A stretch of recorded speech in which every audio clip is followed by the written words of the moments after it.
Heroes and Vampires. Part 3. No gods, no light. The rain came down like grief.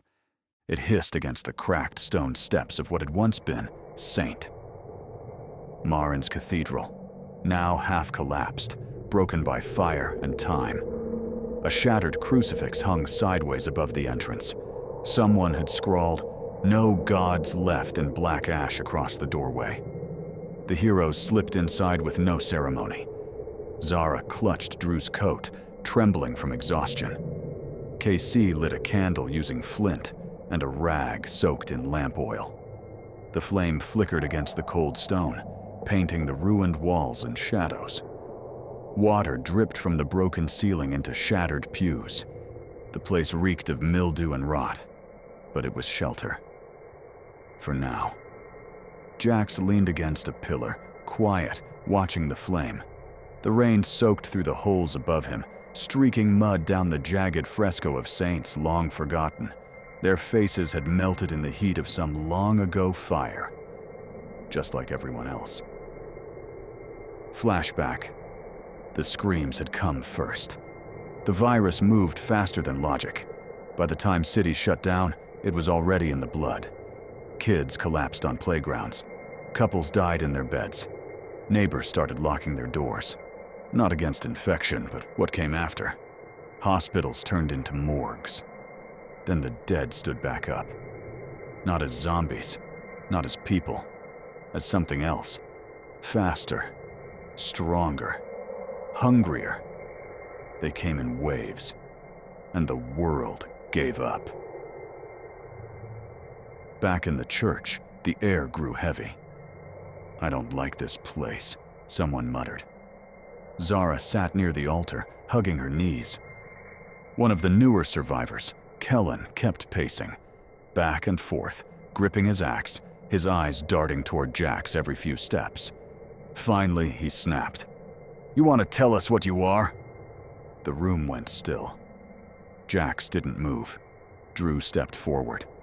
"Back off." No, I saw it. I saw his wound close. I saw what he did back at the refinery. That wasn't just adrenaline. He tore that thing apart like it was made of straw. Others started murmuring, doubts, whispers. Kellen kept going. "He's not one of us. He's not human." Jack stepped forward once. "Say it again." Drew put a hand on his chest. "Jax, don't." Kellen raised his axe. Then Zara's voice, quiet but sharp. "He saved your life more than once." Silence. The candles fluttered. Then came the moan. Low, long, vibrating through the floor. The next second, something slammed against the back door. Another thud, then scratching, then hissing. Outside the shattered stained glass, dozens of red eyes blinked in the dark. Jax grabbed his bat. "They found us!"